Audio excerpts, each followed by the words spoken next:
on the session. All persons having business with this court, draw nigh to petition, and ye shall be heard. May God bless these United States, this state, and this honorable court. The Honorable Monte Watkins presiding. Please be seated. All right. Good morning, everybody. I understand, well, this is the only case we have on the docket, the State of Tennessee versus Andrew Delke. I understand that we have an agreement in this matter. Is that correct? Yes, sir, Judge. Are we ready to proceed? Yes, Your Honor. All right. If you'll have your client stand at the podium. Yes, Your Honor. All right.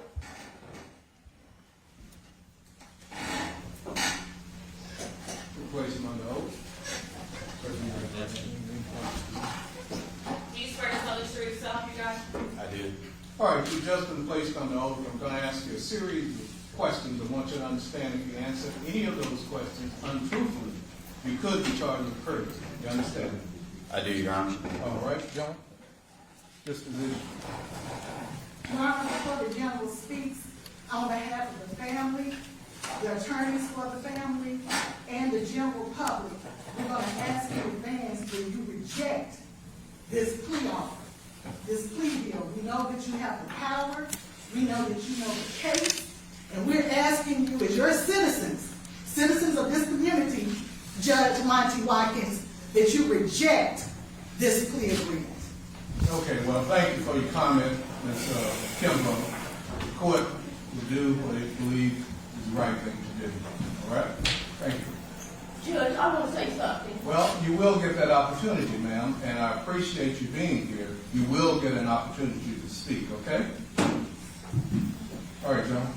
Judge, the agreement of the parties is that the defendant, Andrew Delke, will enter a guilty plea to the offense of voluntary manslaughter. He will be sentenced to a 3-year sentence of incarceration. He will waive any right to appeal. He will waive his right, the ability to ask for probation. He is submitting a letter today to inform the parole board pursuant to this agreement that he is not going to be seeking to be paroled. He is going into custody today from the courtroom. He has also, as part of this agreement, submitted his resignation to the Metro Nashville Police Department effective yesterday. That is the agreement of the parties. All right, thank you. Just heard this position of your case was stated by the District Attorney General. Is that your understanding of the disposition of your case? Yes, Your Honor. All right. Are you currently under the influence of any drugs or alcohol? I have prescription medications only, Your Honor. All right. I'll inquire a little bit more about that. Do you think that you understand what you're doing here today? Yes, Honor. Yes, Your Honor, I do. Are you suffering from any known health issues? No, Your Honor. All right. Damn that. Okay. Okay. Now, we're going to have order in the courtroom, please. Okay? All right. You're represented by counsel. Have you been able to communicate with your attorneys? And are you satisfied with your representation? Yes, Your Honor, I am. All right. You were originally charged in this matter with first-degree murder. Has that charge and range of punishment been explained to you? It has, Your Honor, yes. All right. You are entering a plea to voluntary manslaughter, a felony which will be on your record. You do understand if you're charged and convicted of any other felony in the future, this conviction today can be used to increase the punishment of any future felony offenses. You understand that? Yes, Your Honor. All right. You have a constitutional right to a jury trial, as well as a right to persist in a not guilty plea. By entering this plea today, you're giving up or waiving those rights. Understand that? Yes, Your Honor. If you had gone to trial, you would have the right to cross-examine witnesses through your attorney. You'd have the right to compel or subpoena witnesses to come in and testify on your behalf. You'd have the right to testify on your own behalf, as well as the right not to testify. And had you chosen not to testify, I would have instructed the jury that they could not hold that against you or infer anything from that. But again, because you're entering a plea today, you're giving up or waiving those rights. Understand that? Yes, Your Honor, I do. Also, had you gone to trial and had been convicted by a jury, you'd have the right to an appeal to a higher court. But again, because you're entering the plea, you're giving up or waiving that right. Do you understand that? I do, Your Honor, yes. Has anyone promised you anything in exchange for your plea other than the plea bargain agreement? No, Your Honor. Has anyone forced you or threatened you in any way to enter into this plea agreement? No, Your Honor. My court officers handed you the plea petition. Did you go over that petition with your attorneys? And do you believe you understand the contents of it?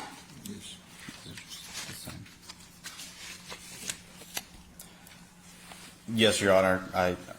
I've been through it with my counsel, and I do understand it. Did you have any questions when you went over it? Yes, Your Honor. Were your questions answered? Yes, Your Honor. Do you have any questions for the court? No, Your Honor. Is that your signature in the petition, and did you sign it freely and voluntarily? Yes, it is, Your Honor, and yes, I did free and voluntarily. All right. Thank you. All right, counsel, you believe your client understands what he's doing here today? Is he doing so freely and voluntarily, and do you waive confrontation of the witnesses? Your Honor, for the record, all counsel have met with the client for days. We've met with him this morning. We believe that he clearly understands this, and we all waive the right of confrontation, allow the district attorney to read a statement of facts into the record to be treated as proof. All right, thank you. Yes, sir.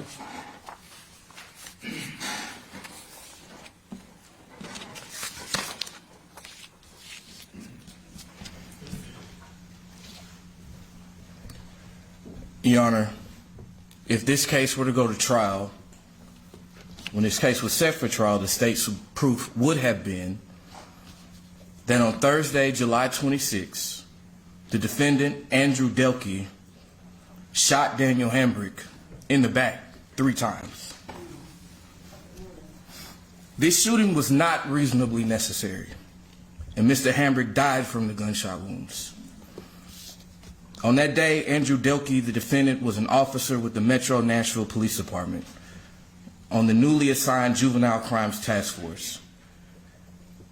His charge on that day, as a part of the task force, was to look for stolen vehicles and certain known juvenile offenders. While patrolling an area in and around 37208 zip code in North Nashville, the defendant stopped at a stop sign at 10th Avenue North and Ponder Place. Shortly thereafter, a white 4-door Chevrolet Impala stopped at the stop sign at 10th Avenue North and Kellow Street. The defendant became suspicious when the Impala stopped at the stop sign after him, but conceded the right-of-way to him by not pulling in front of him. When the vehicle finally did not pull out onto 10th Avenue North, the defendant, when it did finally pull out, the defendant followed behind it. He then ran the license plate and learned that the Impala was not a stolen vehicle. Nevertheless, he continued to follow the car to see if he could develop a reason to stop it. At that time, he was not able to see who the driver was, nor could he see the race or gender of the driver. After some time, the defendant turned on his blue lights as the Impala turned onto I-65 South off of Rosa Parks Boulevard. The Impala did not pull over. The defendant began to engage in a pursuit of the vehicle, but not at high speed. He continued from a distance. He observed the vehicle exit I-65 South and turned right onto Charlotte Avenue. He lost track of the Impala shortly thereafter. He was still never able to see the driver of the Impala or determine how many people were inside the vehicle. He then drove through nearby neighborhoods looking for it. He pulled into an apartment parking lot after seeing a different white 4-door sedan turn into that parking lot, not the Impala he was looking for. He pulled into the lot quickly and stopped near another white sedan. Several individuals were in the area. As he pulled up, a man who was later determined to be Daniel Hambrick began to run.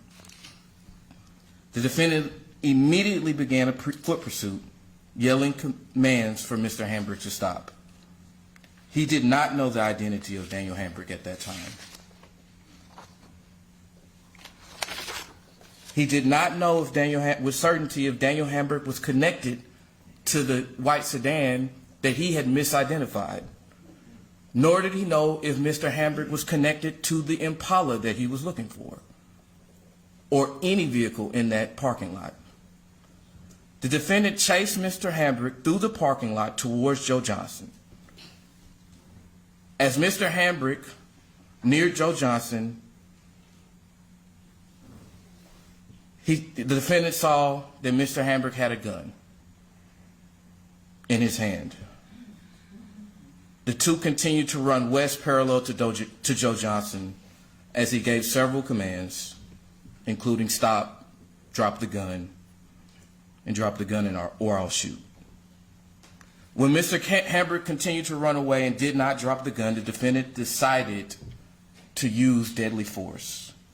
He stopped, he assumed a firing position, he aimed his service weapon, and then he fired 4 shots at Mr. Hambrick. He was approximately 51 feet away from Mr. Hambrick when he began to shoot. One of the bullets struck Mr. Hambrick in the center of his back and lodged in his spine. Another passed through Mr. Hambrick's left torso from back to front. A third bullet entered the back of Mr. Hambrick's head, traveled through his brain, and lodged in the front of his skull. The 4th bullet missed Mr. Hambrick altogether. The medical examiner determined Mr. Hambrick's cause of death to be multiple gunshot wounds and that the manner of his death was a homicide. All right, thank you. All right, sir, you just heard the statement of facts as presented by the Assistant District Attorney General. All those facts are true. Yes, Your Honor. All right, I understand that you have a statement. I do, Your Honor. All right, you may read your statement. Yes, thank you, Your Honor.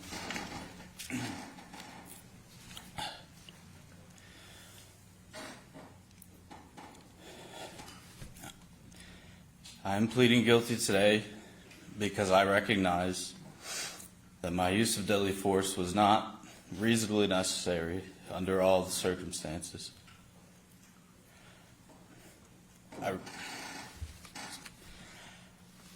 I recognize that what happened on July 26, 2018 was tragic. Mrs. Hambrick lost her son that day, and I am responsible for her loss. Excuse me. These are facts that I will have to live with for the rest of my life.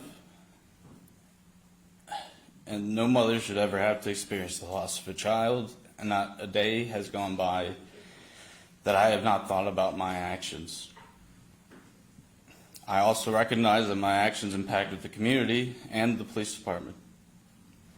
I hope this case can contribute positively to the much-needed discussion about how police officers are trained and how we, as a community, want police officers to interact with citizens. I am deeply sorry for the harm my actions cause, and I hope that Mr. Hambrick's family will obtain some comfort from my acceptance of responsibility and my guilty plea today.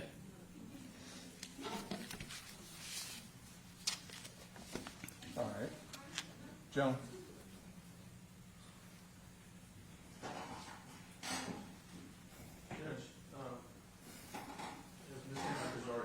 Said she disagrees with this resolution.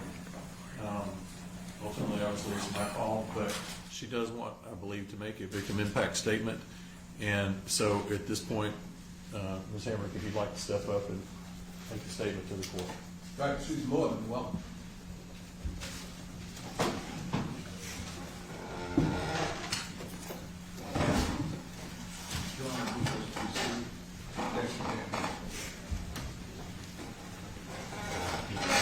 Over here, please. Over here, please.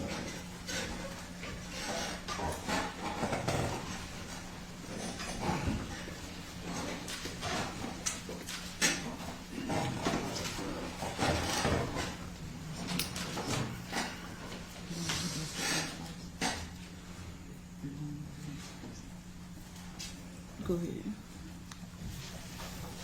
Your Honor, Ms. Hambrick has a prepared statement, and I will read it on her behalf. She may still have a comment afterward, but this is her prepared statement. All right, that's fine. Okay. My name is Vicki Hambrick.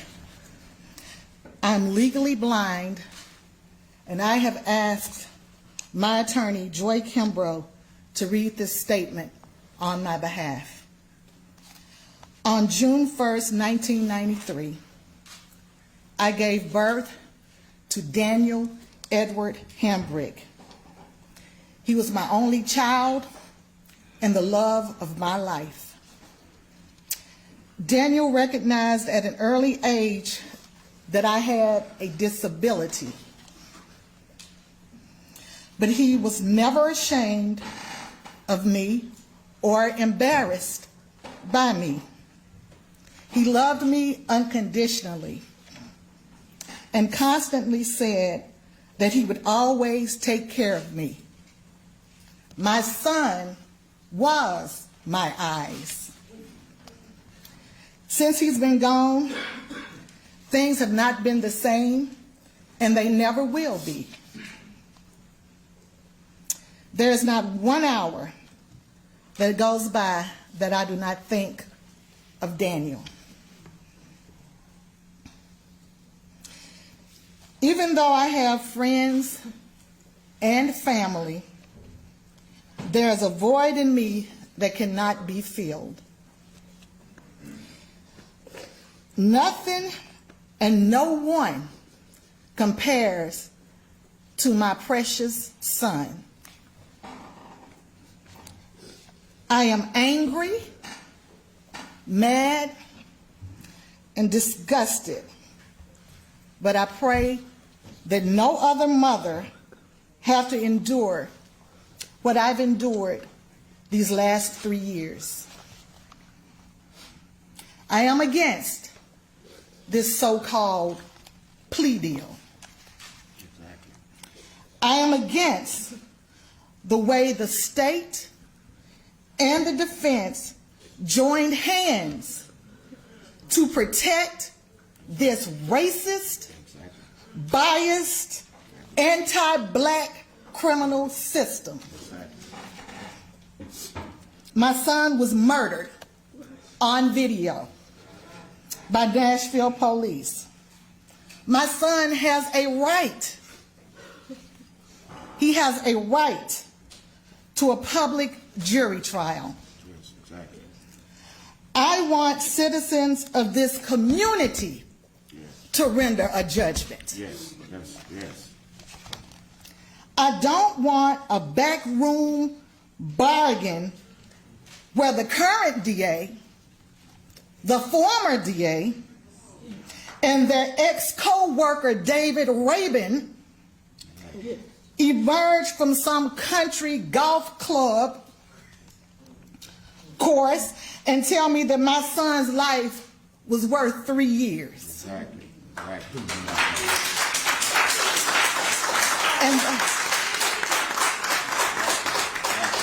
And that I'm lucky to get that. Yeah. We all know if Daniel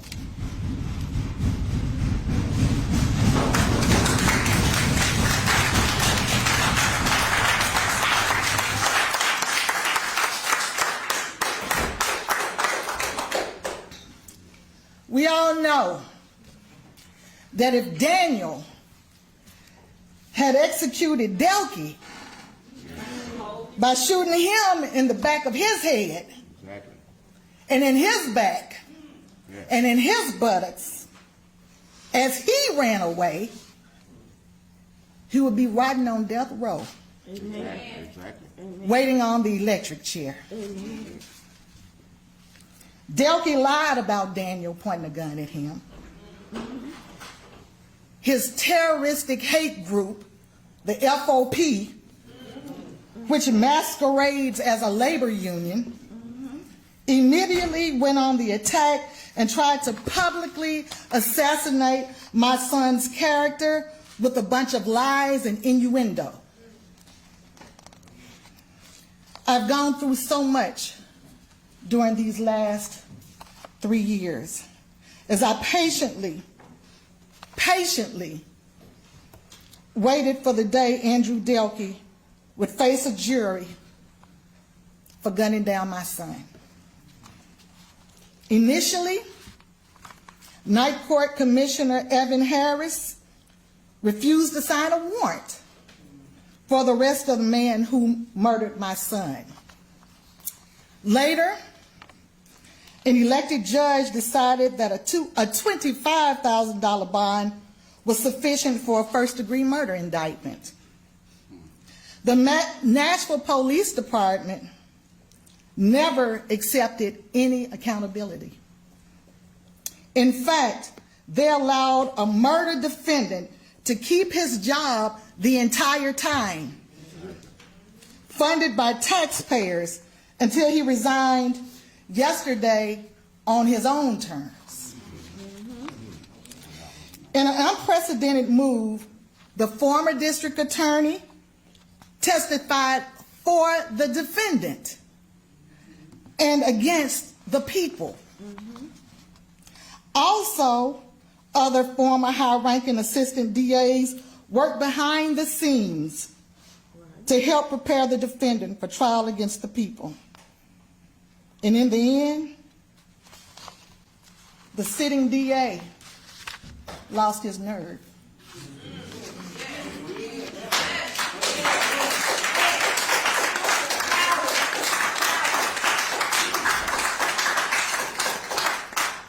Instead of allowing the jury to render a judgment at a public trial, he settled for political expediency and forced. Okay. All right, folks. All right, let's hold this down. I've allowed you some latitude, but we're going to have some order in this courtroom. Do we understand each other? All right? And if that person wants to speak out, that person can leave this courtroom. Continue, Ms. Kimbrough. Enforced a 3-year plea down my throat. I have contempt for this system. I have contempt for this plea. I have contempt for the FOP. And I have a special contempt for Andrew Delke. May you all rot in hell. Yes, ma'am. That concludes Ms. Hambrick's written statement. However, there is another statement that I would like to make, again, on behalf of the family, on behalf of the community, the lawyers involved, and the hundreds upon hundreds of calls I've received in the last maybe 36 hours. Your Honor, we implore you, we beg you, not to accept this plea agreement. It's disrespectful. It's disrespectful to the family. It's disrespectful to the community. And it isn't warranted. Based on the facts, a sitting grand jury in Davidson County indicted Andrew Delke on first-degree premeditated murder. Ms. Hambrick, for the last 3 years, has been trying to get mentally ready for July 12th. The days have changed over time, but get ready for that trial. That's the only bit, the only semblance of any justice she may receive for the 3 bullets that struck and killed her son. She waited.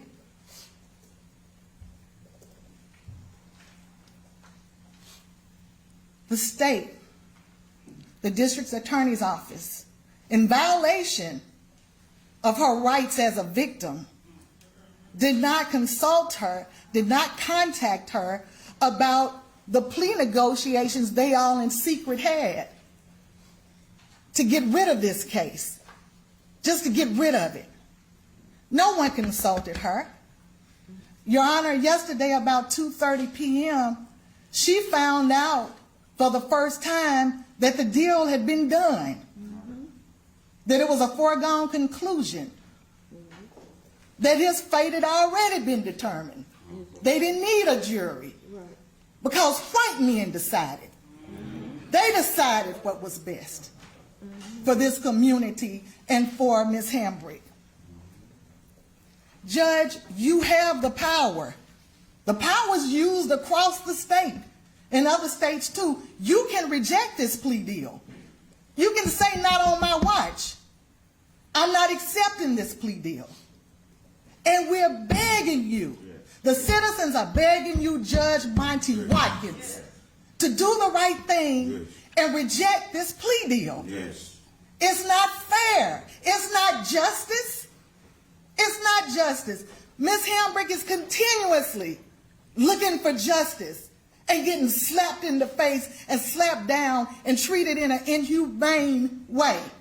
Not even the common courtesy to say, hey, let's talk about this. We want to talk about settling.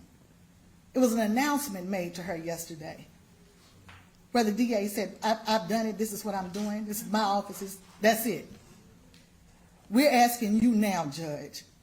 We're asking you, you're the last one that we can come to, that we can turn to, Judge Watkins. You're it. The buck stops there. We're asking you to reject this plea deal. Please. Like judges do all the time. In the interest of justice, based on every shred of evidence you've heard, based on the fact that her rights were violated, and based on the fact that 12, well, not on, however many were on the grand jury, strangers decided that they were going to indict this man on a first-degree premeditated charge. We ask you that, Your Honor. I think Ms. Hambrick has something to say. All right.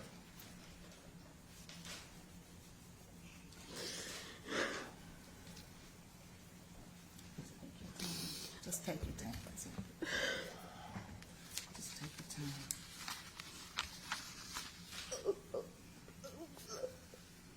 Even. Oh, Just take your time. baby.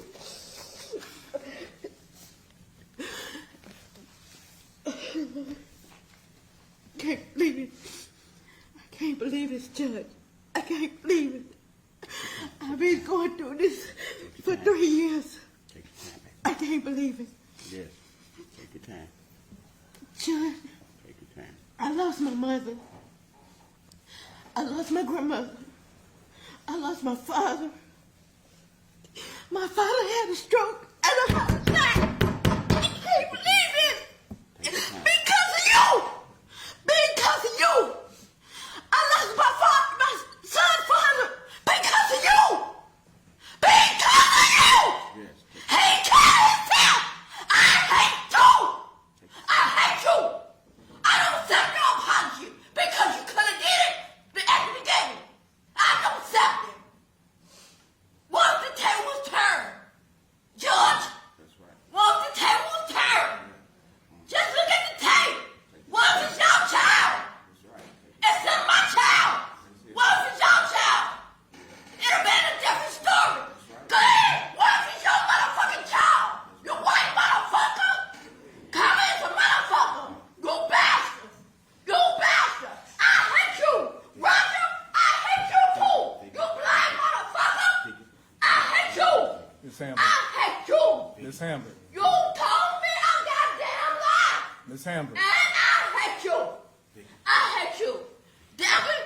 Call me some motherfucker. You better watch your back in jail, motherfucker. You bastard. You bastard. You better watch your motherfucking back. You hear me? You better be scared. You better be scared, motherfucker. Cause call me some motherfucker. They gotta take you out of here now, cause I'm gonna go over there and smack the shit out of you. Oh yes I am.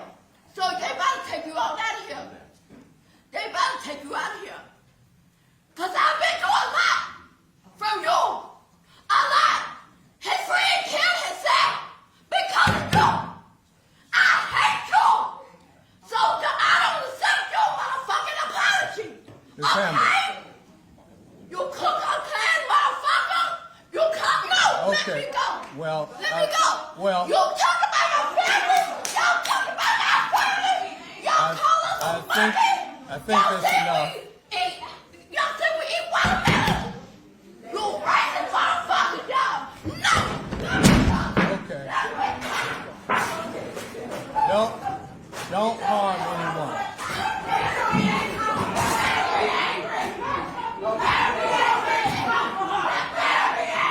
Don't come up here.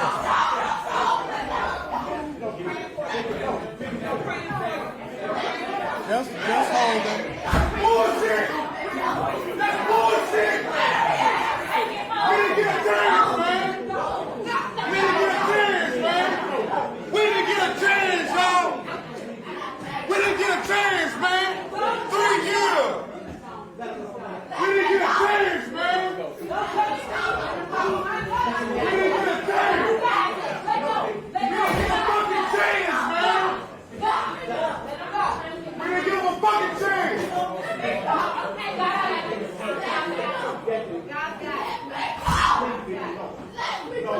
We didn't give a fucking chance, man! We didn't get a fucking chance! We didn't get a fucking chance, man!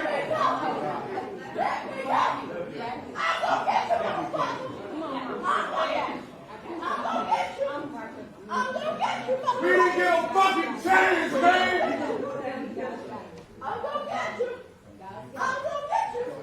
No, don't take me out! Leave me alone! Leave me alone! Don't touch me, man! We didn't get a fucking chance, man! Don't leave me down! We didn't get a fucking chance, man! They don't want you! For the rest of your damn life, motherfucker! Now walk my goddamn it twice!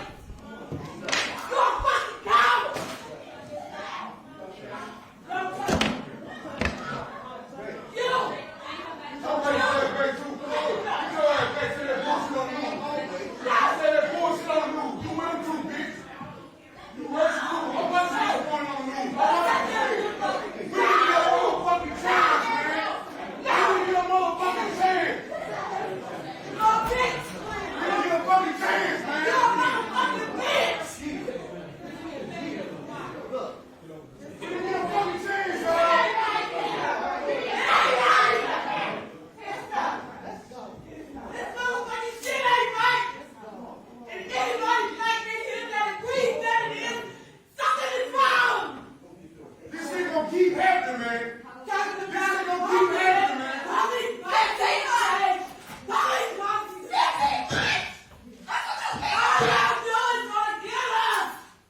man.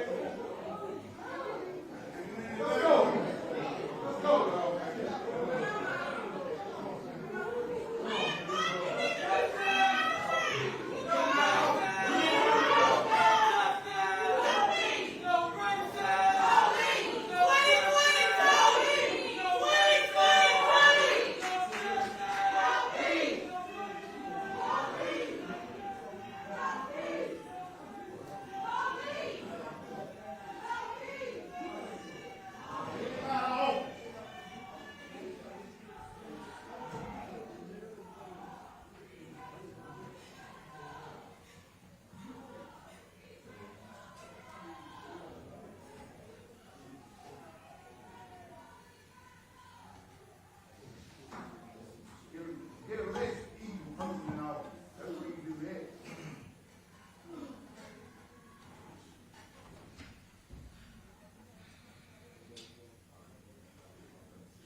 that way, he never came back.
please remain seated. Come to order. Court is back in session.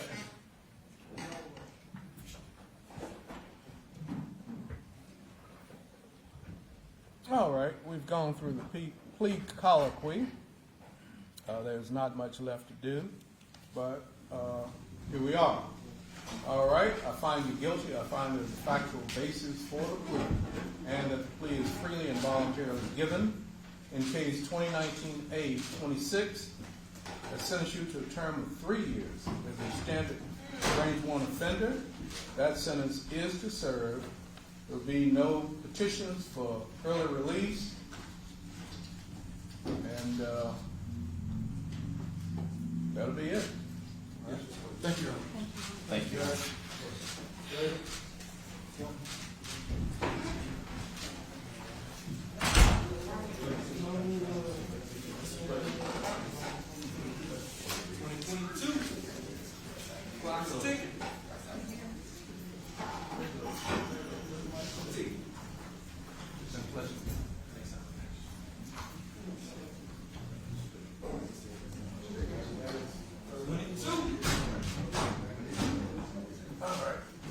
Thank you.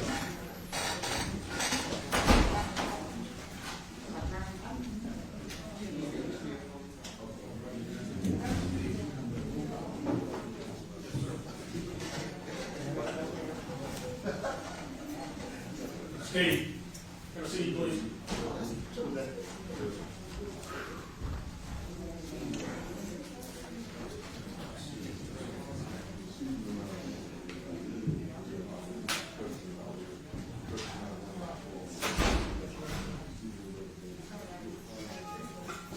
Court's adjourned.